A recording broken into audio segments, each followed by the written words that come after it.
When you talk about it, you don't have to achieve safety through bureaucracy.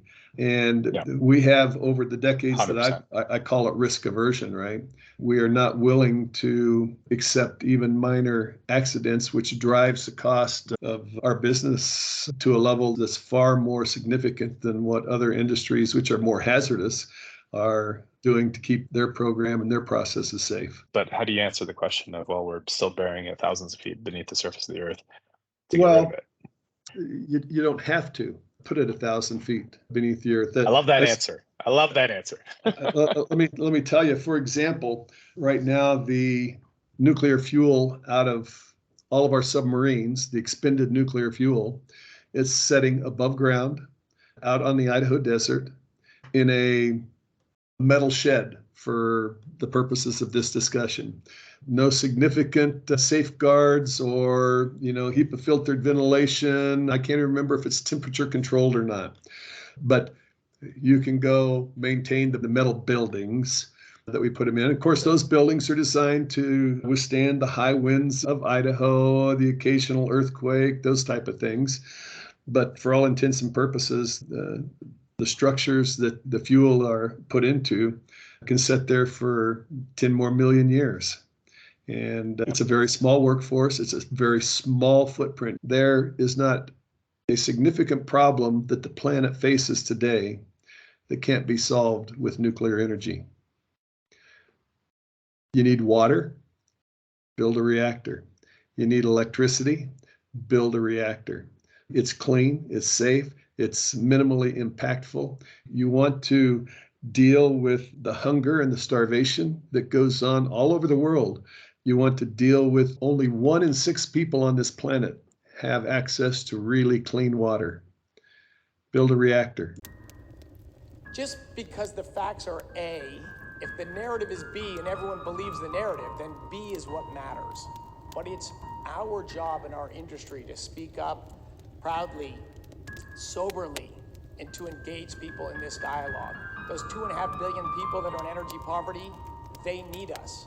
America cannot meet this threat alone. If there is a single country, of course, the world cannot meet it without America, that is willing to but we're going to need you, the next generation, to finish the overhaul job. nuclear regulation We need scientists to design new and fuels. focus on net public We benefit need engineers to invent new technologies. We over absurd levels of radiation need protection, entrepreneurs to sell those then technologies. we will march towards this. We need workers to operate assembly lines that hum with high-tech, zero-carbon We have components. unlimited prosperity for all humans. We need diplomats and businessmen and women and Peace Corps volunteers to help developing nations skip past the dirty phase of development and transition to sustainable sources of energy. In other words, we need you. Okay, welcome to another episode of the Fire Efficient Podcast, where we talk about energy-dense fuels and how they can better human lives. We've got an awesome guest today. His name is Gene Balsmeier. He's a partially retired ex-nuclear professional. He's had a long career in the nuclear industry, and we're super excited to chat with him. How you doing, Gene? I'm doing great. Appreciate the opportunity to visit with you today. Yeah.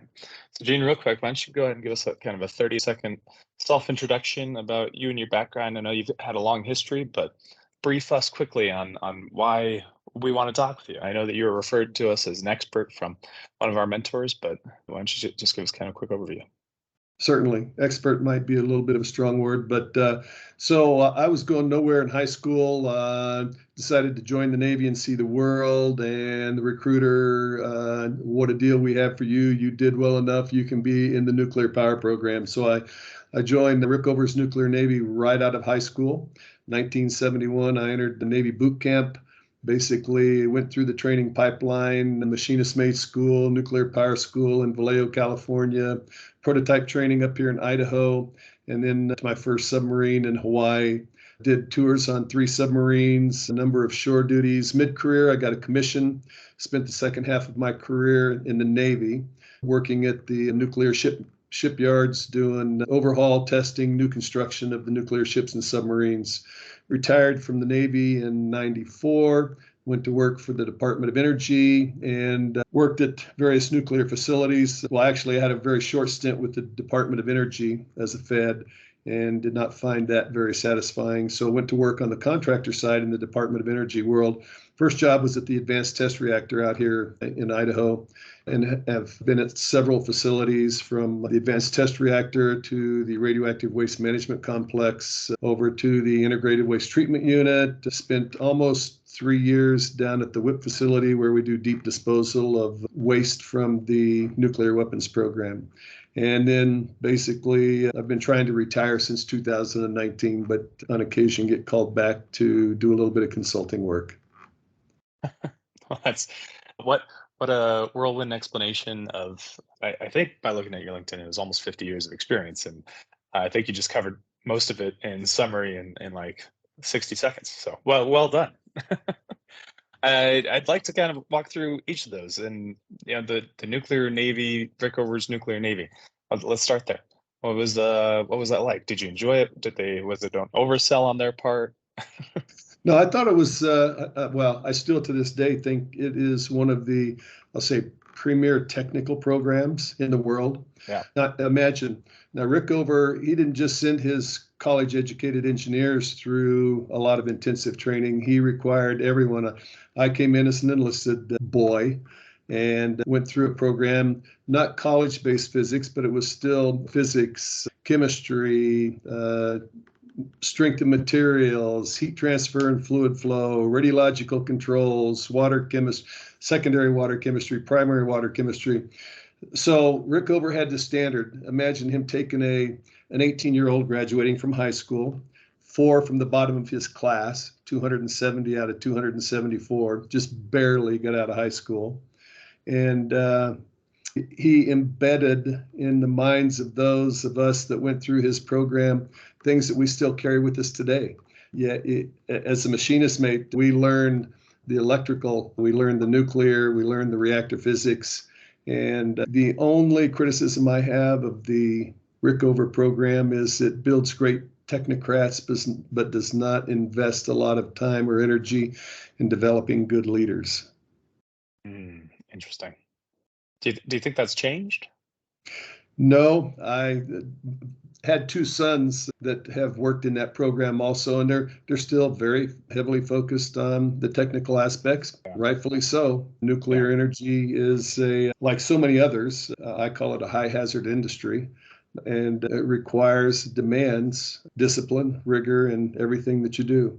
But a lot of folks didn't like the Rickover program. It was tough, it was disciplined, and not very forgiving from the perspective that Rickover didn't care who you were, where you came from, the color of your skin, what religion you were. He just demanded that you follow his processes, learn his material, and operate his reactors safely. I don't think there's another organization on the planet that has a safety record like the Naval Nuclear Propulsion Program.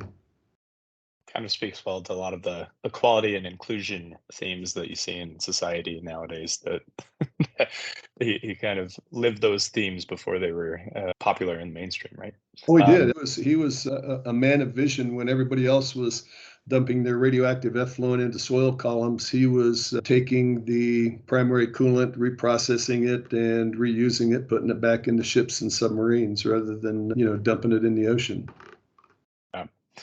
And being in the Navy, you talk about an excellent technical program, but everyone has to be good in that environment, right? Because you're underwater on this vessel that if it breaks, all you've got is yourselves to count on, right? Well, yourself and your teammates, and the training was demanding.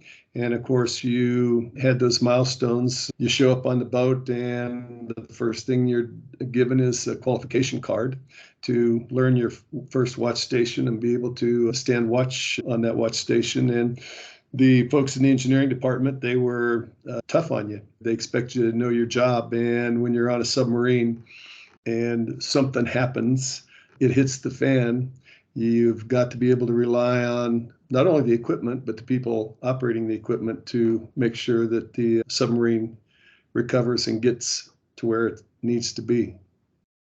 Yeah, absolutely. So remind us again, how long were you in? I spent precisely 22 and a half years. I just say 23 years in the Navy program. Okay, excellent. And so you got out in the mid-90s. I did. And then went to work for DOE. I worked for the DOE. I was looking around and there were several opportunities. So I started as a radiological assessor out here working for DOE headquarters, basically overseeing radiological work at the Idaho National Lab out here. And after about 18 months, it just wasn't very satisfying. And I had networked and made contacts with folks on the contractor side and was invited to apply for a position at the Advanced Test Reactor here in Idaho. And my first position on the contractor side was the environmental safety and health manager, which included environmental safety, health, quality, and the radiological controls organization. Okay. And how long did you do that role? I did that for, it was about 4 years. And then I went down to the radioactive waste management complex. That's where we, at that time, were disposing of radioactive waste, non-transuranic at that time, non-transuranic radioactive waste at RWMC. And I spent about a year there, and then the contract changed, and the contractor that I was with invited me to go down to Rocky Flats. So I spent a year cleaning up Rocky Flats and enjoyed that work. Excellent.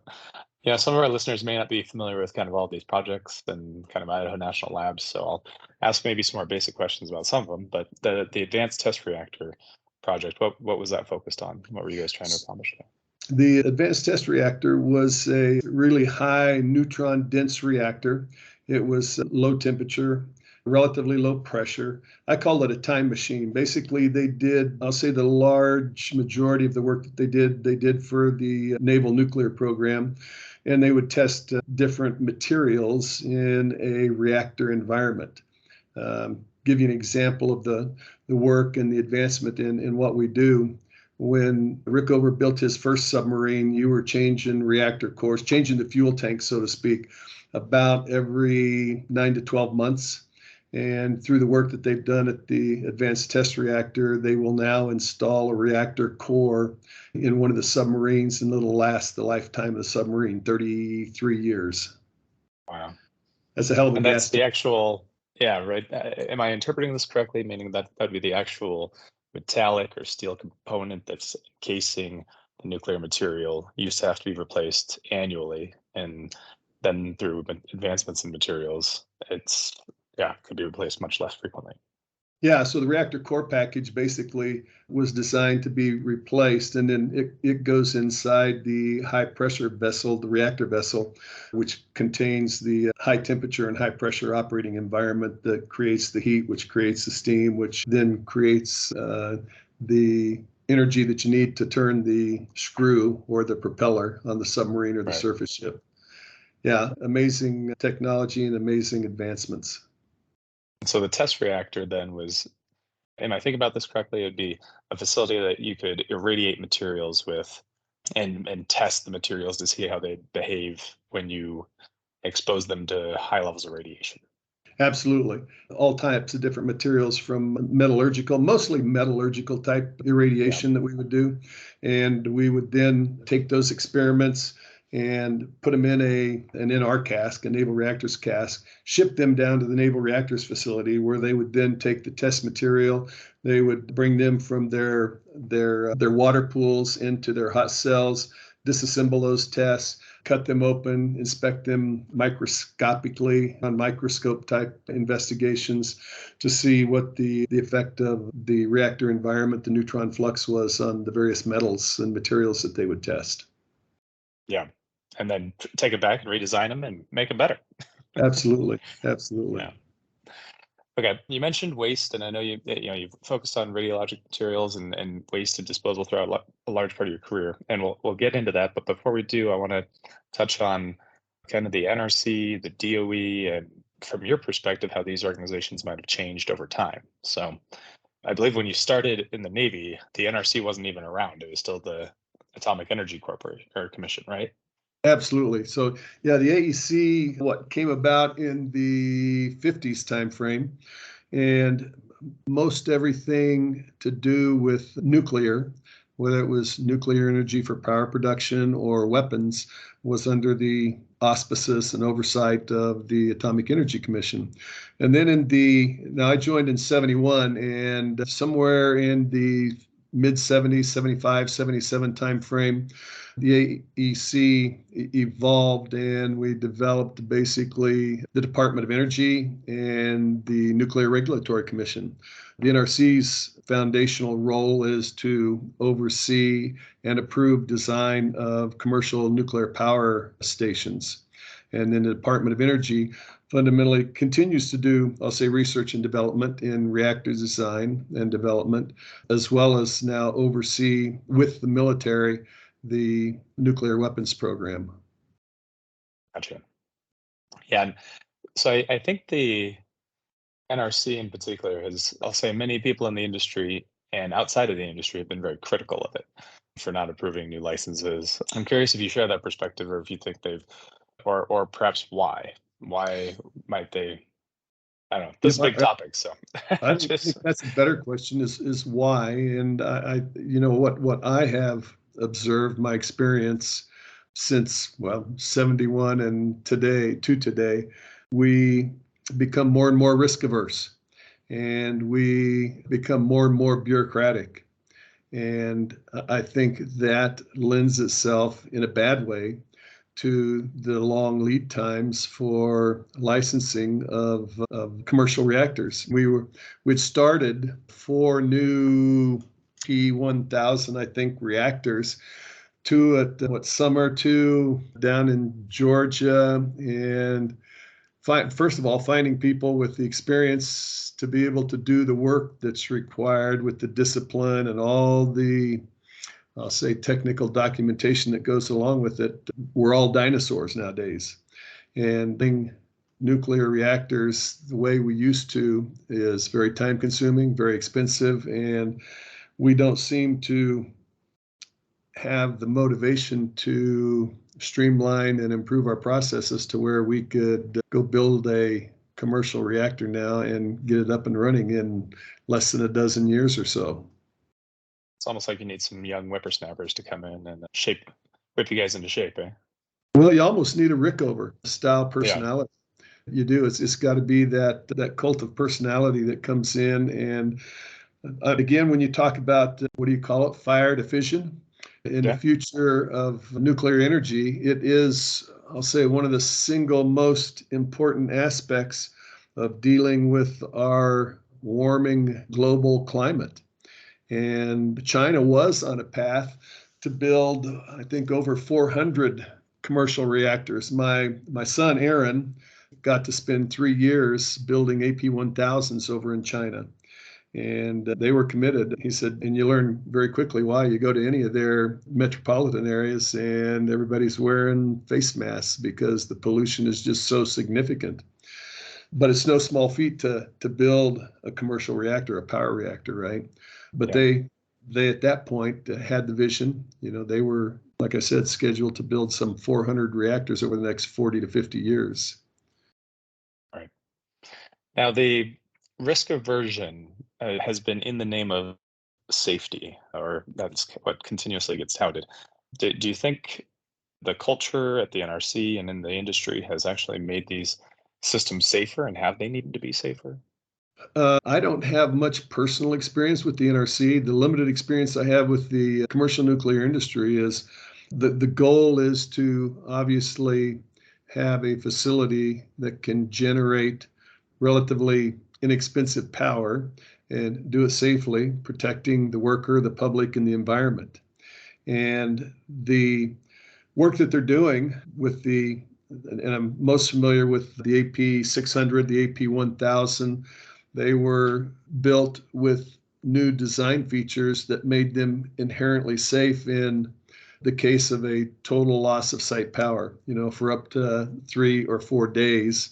And now the new work that they're doing with some of the small modular reactors make them even more safe and more stable in the event of those 1 in a million type catastrophes. The Fukushima event over in Japan was one of those things that we think will never happen. But then we had the earthquake, we had the tidal wave, and it basically wiped out their emergency diesels. And you know the rest of the story. Yeah.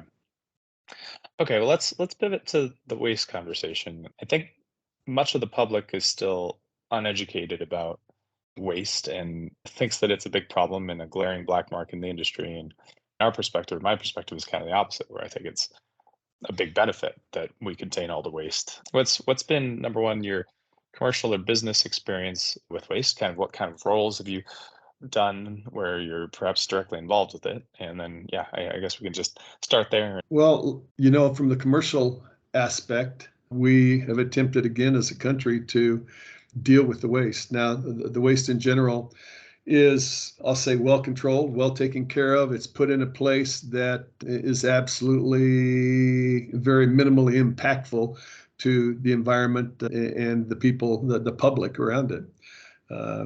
Now, a lot of the work that we did when I went down to the radioactive waste management complex, for a lot of years, the industry. What was this complex? Yeah, what was the goal? So the radioactive waste management complex was nothing more than a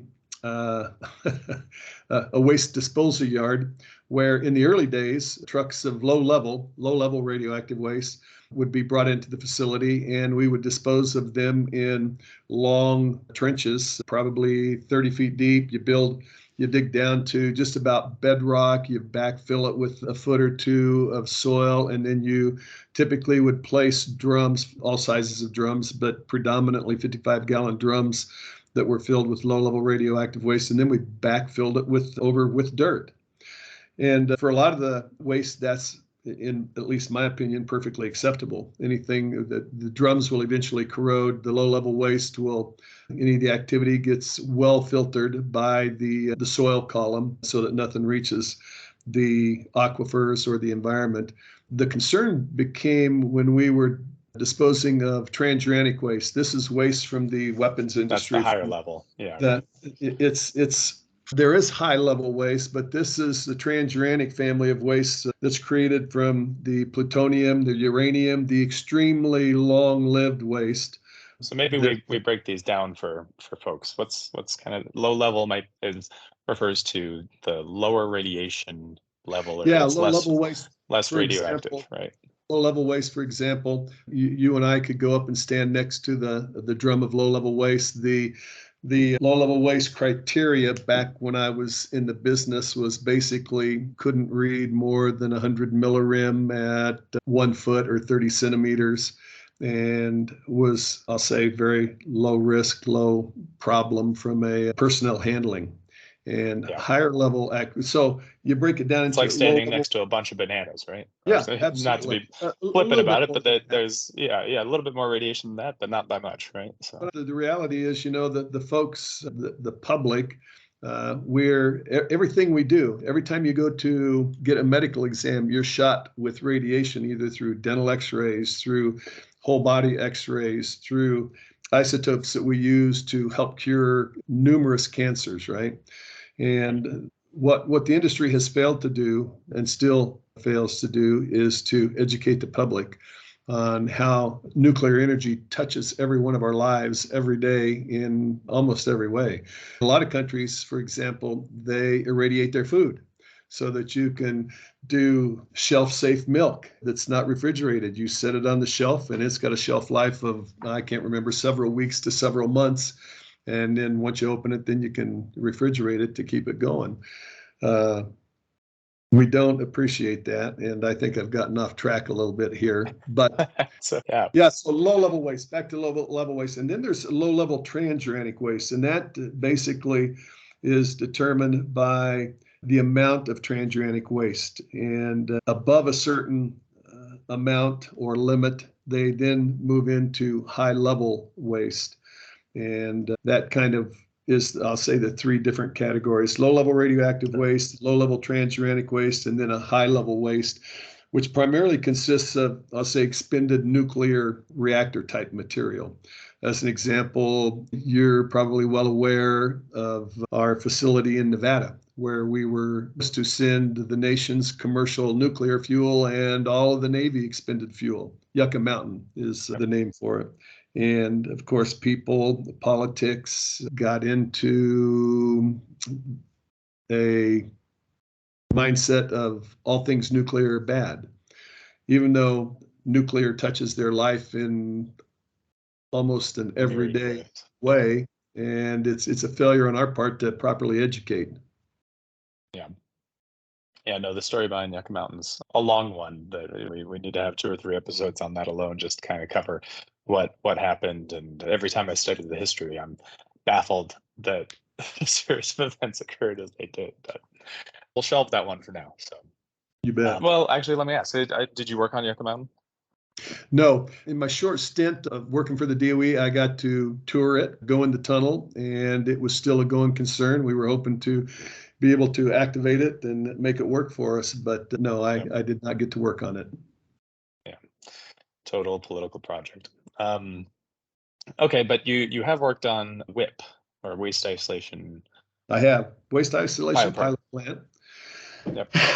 And WIPP is the facility where we send low-level transuranic waste. This is primarily waste from dealing with development of plutonium and uranium, the low-level contamination, the rags, the tooling, and that type of stuff. And that happened all around the country, from Savannah River on the East Coast to Hanford. Used to have a number of reactors that made weapons-grade material. And other facilities, basically, I'll say most of the Department of Energy sites had their hands and fingers in some type of nuclear weapons work. And so WIPP was developed to dispose of the nation's transuranic waste from the weapons program. WIPP is a facility that is basically a salt mine. It was mined in the middle of a bed of salt that's about 3,000 foot thick, left over from the Permian Sea that was in existence 250, 300 million years ago, and evaporated and left this large layer of salt. Now, and we're about in the middle of that 3,000 foot bed, and WIPP are 2,150 feet below the surface of the planet there. And so we ride conveyances down to get underground to do the mining work. The interesting aspect for me, it was one of my, I'll say, more interesting jobs, because I'd been mostly focused on, I'll say, standard nuclear facility operation. And now you've got a mining environment, and you've got the nuclear radiological environment where you're now disposing of the radioactive waste. And blending those two cultures sometimes is a bit challenging, because the miners don't understand all of the rigor and the discipline that we demand when all we're doing is handling 55-gallon drums and putting them underground. But what we do, Mark, is they mine down 2,150 feet. And when I left WIPP, my last time there I left in June of last year.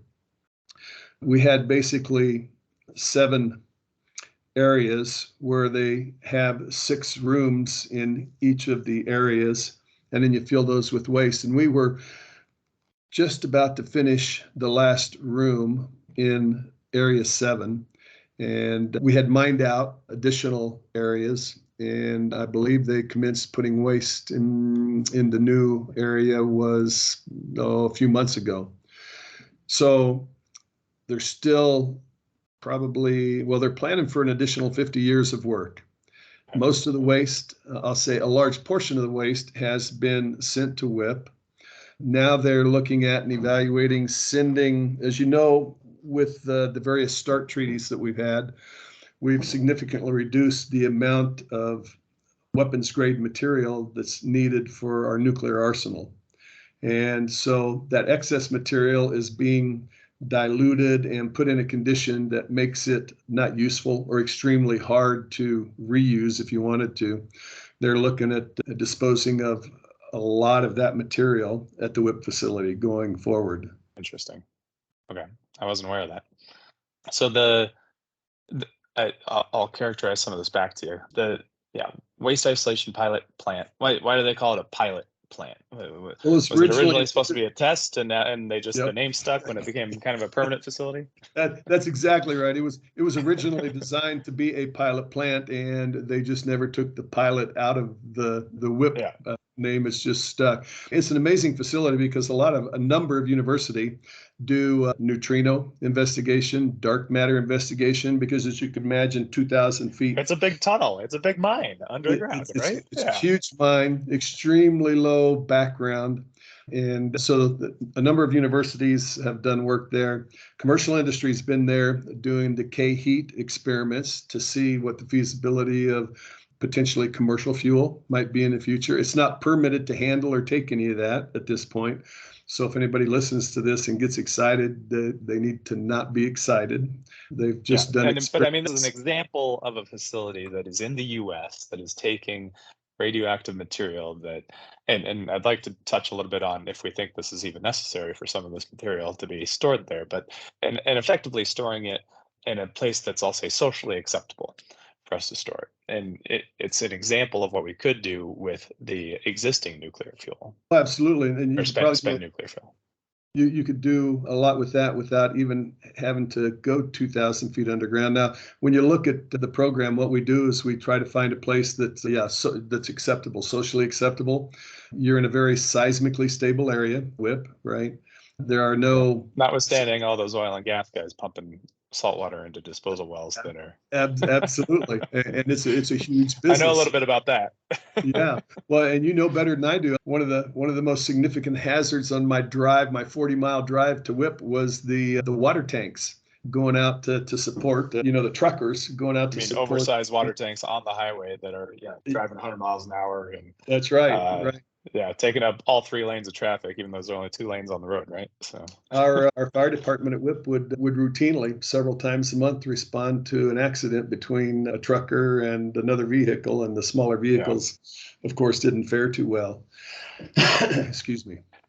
Okay, so WIPP, underground tunnel, underground mine, potentially 50 more years, but it's not disposing of spent nuclear fuel, but disposing of the military grade material, we'll say spent material from submarines and part of the weapons program, right? This was spent fuel or spent weapons grade material that they want to dispose of, like I said, in a socially acceptable spot. So what's the difference between what they're disposing there and the spent nuclear fuel at power plants? Well, spent nuclear fuel versus, say, a plutonium or uranium set of material that's for weapons, that type of material, the uranium and the plutonium, you could set between you and me on a desk, and from a radiological perspective, it'd be far more hazardous from a heavy metal poisoning than it would be from radiation. Spent nuclear fuel, however, basically you look at the rule of thumb, at least for a enriched type reactor, and this is a technical term, of about 6 curies per watt. The spent nuclear fuel is extremely highly radioactive. A spent nuclear fuel module out of the commercial reactor or submarine reactor, you and I would receive a lethal dose in seconds if we were in the same room with it. Hence the need for keeping it in a deep water pool, right? A fuel pool is what we call it, basically until its decay heat is below a point where you can now just set it out in the atmosphere and it would naturally cool. So, but it would still have. So I'd like to clarify that point, right? Meaning as soon as the fuel comes out of the reactor, it'll kill you. Just like, if you touch gasoline that's on fire or become encompassed with jet fuel, which is another way to think about this, right? The fuel just came out of that reactor, then yes, that will also kill you. But over time, it cools down and becomes less dangerous. Now, it cools down and becomes less dangerous from the need to have to keep it cool, but it will still present a radiological radiation hazard for thousands of years to come. I could guesstimate. We're talking about millions of rem per hour on contact with a fuel cell fresh out of the reactor. Right. But then after, Yeah, it lasts for a long time, but the radiation decreases over time. I think It it's a does. fundamental principle that a lot of people don't really appreciate, meaning, and it's an exponential decay that, It you know, is. after an Absolutely. hour, after a week, after a year, after 3 years, it's much less radioactive than it was. That's So, correct. okay. I guess that kind of brings me to my next question. This is a problem that I've seen in the industry as an outside observer, that the hazards created from other energy generation technologies from their waste streams are often much more dangerous or harder to handle than the nuclear waste hazards. Is that something that you've given much thought to or thought about, or I'm just curious on your perspective? I don't put a lot of thought into it, but I mean, just when you talk about relative hazard, relative risk, and exposure of the public to these hazards, all you have to do is look no further than the 8,000-gallon gasoline tanker that drives through your neighborhood to keep the gasoline stations filled up, or the rails that drive through Ohio, derail, and then dump 500,000 pounds. I think it was, well, it was thousands of tons, according to the news report, of lethal hazardous material into the atmosphere. We have a jaded perspective on the relative risks of industrial hazards that we are exposed to compared to the hazards associated with the nuclear energy business. When you stop and think about it and you go out and look at the hazardous industries, we the nuclear industry, rank at the very bottom, meaning the very lowest, meaning the very best when it comes to safety to the worker, to the public, and to the environment. Yeah. Which I think that's a consequence of just the physics and the reality of the material and how little there is of it, and not necessarily a consequence of the regulations. And don't get me wrong, the industries have a high focus on safety, and there's been lots of safety culture, but there's just not nearly as much material to move. Yeah, that's Right? true. And when you talk about it, you don't have to achieve safety through bureaucracy. And Yeah, we have, over the decades that I've 100%. been exposed to it, I call it risk aversion, right? We are not willing to accept even minor accidents, which drives the cost of our business to a level that's far more significant than what other industries, which are more hazardous, are doing to keep their program and their processes safe.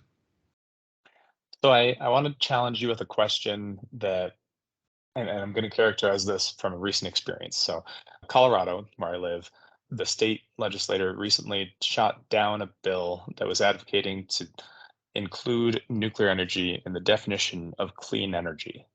And when I went and spoke to the state senator afterwards, she wasn't convinced, and she was obviously uneducated, but which is part of the efforts of this podcast is to help educate people. But she wasn't convinced that nuclear energy could be clean. And her question was, what about the waste? Why do we have to bury it thousands of feet beneath the surface if it's so safe? And Well, actually, there's, I guess, a number of ways to approach that. First of all, when you talk about life cycle costs, life cycle cleanliness, from groundbreaking to final disposal, nuclear energy is probably one of the cleanest and least impactful to the environment of energy sources on the planet. I know everybody's really excited about electric vehicles, but when you look at what we're doing, I call Americans, we're the new environmental terrorists, because what do we do? God, yeah. We pawn off all of the really hard, hazardous, dirty, environmentally dangerous work to the third world countries to go mine the special metals that are required for our lithium batteries, right? And now, what are you going to do with those? Not to mention, I'll say, lack of research.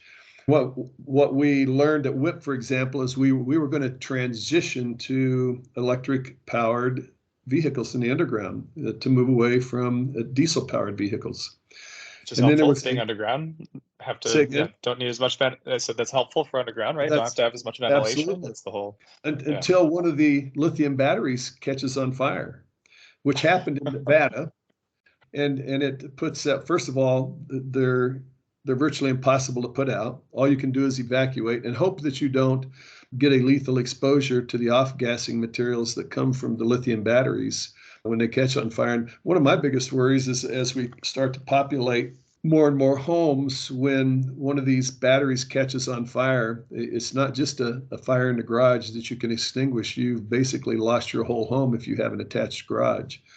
And the waste that it'll create when we have to dispose of those batteries in 10 years, right? If we get that kind of life out of them, where are we going to put the literally billions of batteries that are created? You know, it's funny that you bring this up, because literally just today there's in my daily newsletter, the headline was "Exploding Batteries." And let's see, I remember reading this and thinking, oh my gosh, this has killed way more people than nuclear waste ever has. So let's see, Absolutely. this headline was last year in New York City, e-bikes, electronic bikes, ignited 216 fires, double the amount from the year before, resulting in 147 injuries and 6 deaths in New York City from bikes. Yeah. And I'm like, oh man. And yet we think nuclear waste is dangerous when it hasn't killed anyone ever. No, it has not. So what should we do with it? I appreciate your perspective. That meaning life cycle cost from cradle to grave. It's not dangerous. We know how to handle it. But how do you answer the question of, well, we're still burying it thousands of feet beneath the surface of the earth to get rid of it? You don't have to put it 1,000 feet beneath the earth. I love that answer. I love that answer. let me tell you, for example, right now, the nuclear fuel out of all of our submarines, the expended nuclear fuel, is setting above ground out on the Idaho desert in a metal shed for the purposes of this discussion. No significant safeguards or HEPA filtered ventilation. I can't remember if it's temperature controlled or not.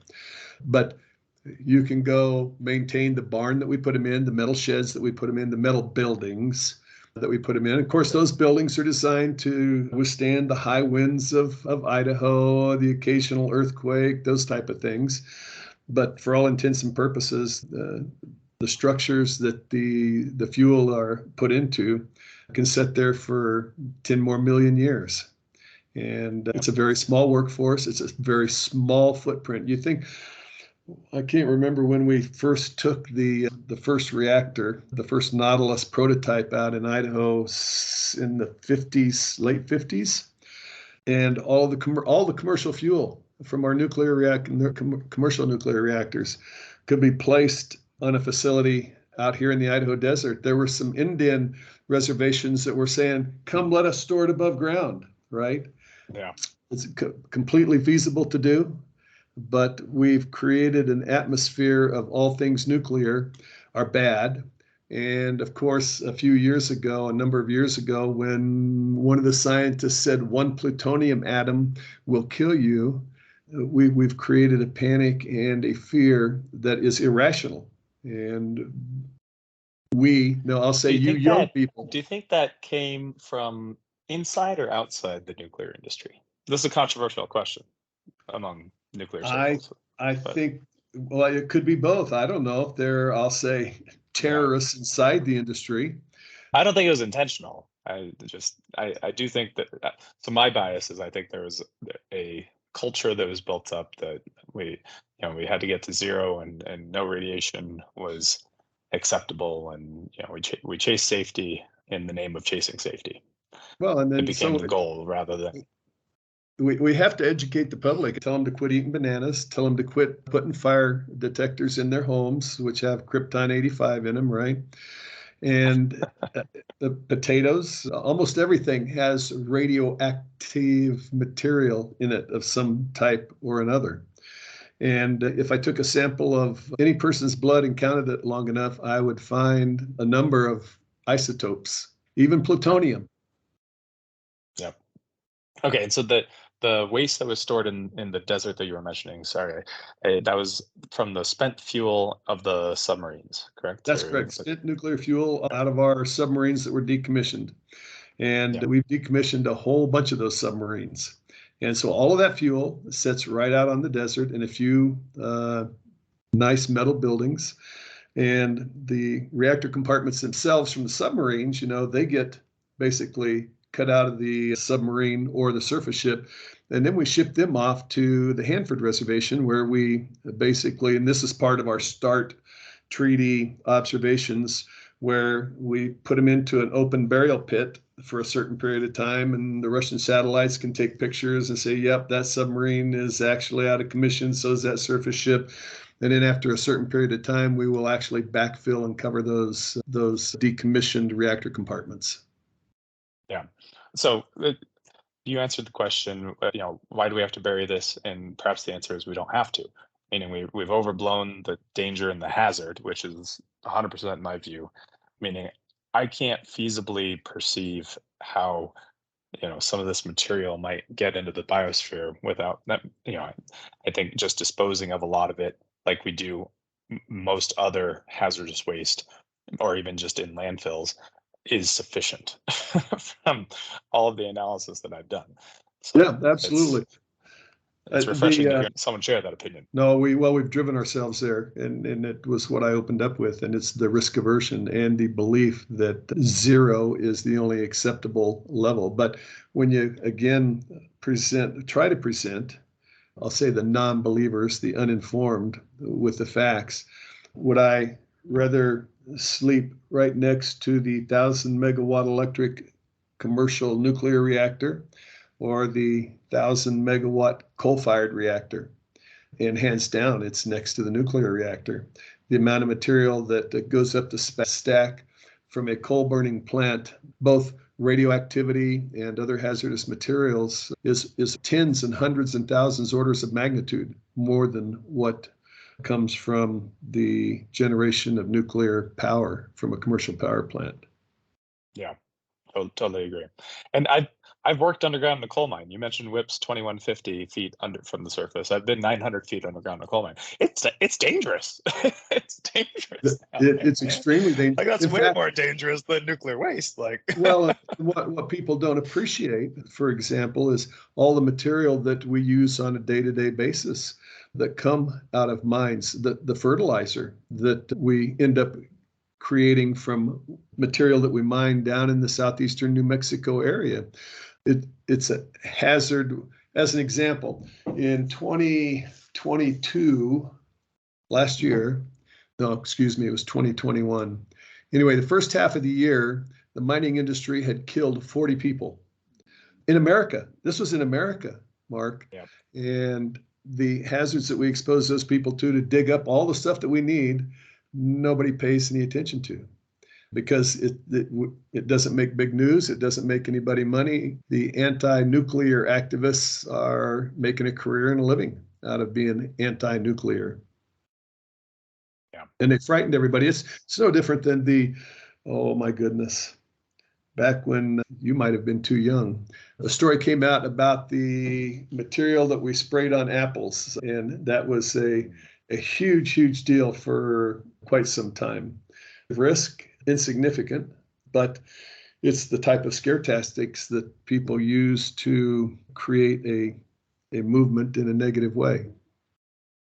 Okay, so how do we tell stories about the nuclear waste instead of giving facts and figures? Because one of the facts that I give is all of the nuclear waste that has powered the US fleet for the past 50 years is about the same amount of mass or volume as 25 windmills. And there's now thousands of windmills all over the country that are going to be just trashed, and we're going to have to deal with them versus just the sheer volume. But that's a fact and figures. So how do the people in psychology and politicians tell me we have to tell stories. So what kind of stories can we tell to help motivate people to feel better about it?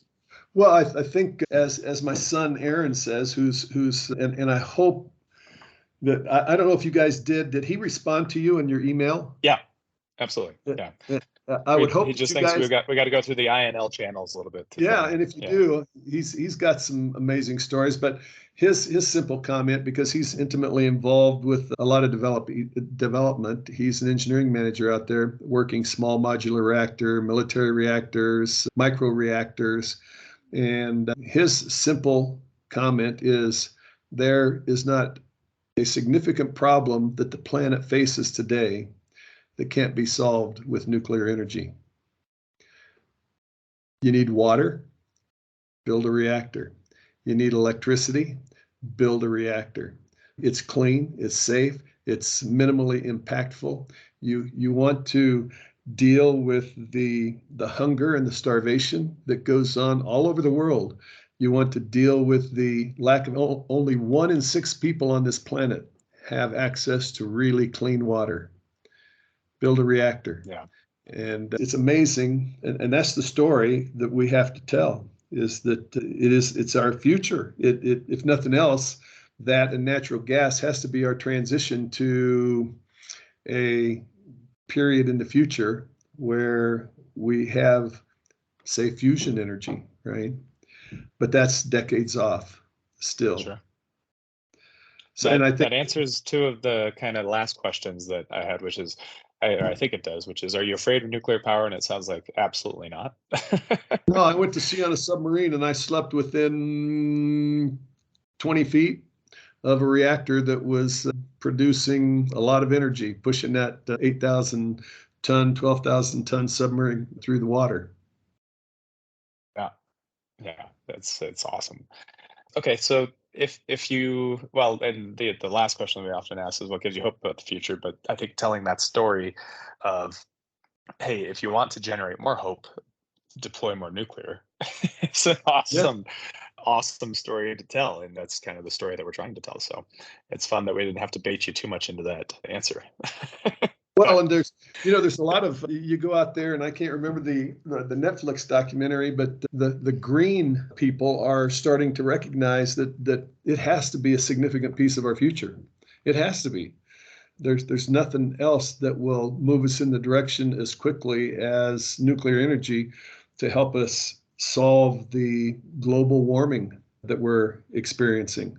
And again, I'm not going to argue whether it's man-made or not, because the Earth's gone through lots of warming cycles and cooling cycles, right? But if we want to, in general, be good stewards and not put CO2 into the atmosphere, nuclear energy is the way to go. Okay, so I'll challenge you, Gene, as my last question for you. If you had to deploy more nuclear power tomorrow, how would you do it? What are the one or 2 things that you think would make the biggest impact to get more nuclear built? Well, the first thing that you have to do is you have to have a government that backs it, right? And I'm too old to really be too concerned, but you and the people your age have to go fight the fight. So we've got to get a government on board and consistent. If we could develop, like we have the Federal Reserve for money, if we could develop the Federal Energy Czar, similar to that's independent, set up with technically competent engineers and scientists to start the movement towards a nuclear energy future. And then you have to take a roadshow like we did at WIPP. When we told people we were going to start hauling transuranic waste, we had a small team that went all over the country to say, we're going to be moving material through your facilities. And then they would talk about the design of the TruPack facility, or the TruPack container that contained the waste, and how at 60 miles an hour, it's designed, if the truck has an accident, it breaks off, it rolls down, expends the energy, and you can set it in a diesel fuel pool for an hour at 1,300 degrees. And guess what? It's the fuels. I mean, the waste is still okay. You're going to have a blitz that gets people educated and more fearful of the 8,000-gallon gasoline tank, the lithium batteries that they're driving in their cars. And until we do that, I think we will continue to have that struggle. So you got to have a PR program, you got to have a government to support it, and then you got to find, I'll say, nuclear positive states that welcome nuclear energy. Awesome. Well, we're on the PR campaign right now, and hopefully we can motivate some of our favorite states like Colorado and elsewhere to build more. So, well, good luck. And if I can do anything to help push that idea of nuclear energy, let me know.